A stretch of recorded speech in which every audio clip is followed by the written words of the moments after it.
Po úpornom boji platničky versus kotúč pri nasadzaní kolesa, kto si nerozťahol šrobovákom tie platničky, tak mal problémy. Máme nasadenú osku, našrobovanú matku. Hej, všetky 4 šroby máme povolené v podstate, plus aj tú matku. Chytíme, ja pre istotu chytím motorku, prepérujem trošku, všetko si sadne.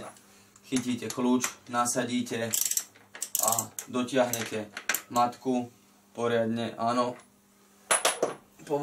Zoberete kľúč, ktorý patrí tam, v tomto prípade desina, dotiahnete šroby, citom to doťahujeme, hej. Prechádzame na druhú stranu. Šrobiky by mali byť uvoľnené, vidíte ako sa hýbe tlmič versus oska.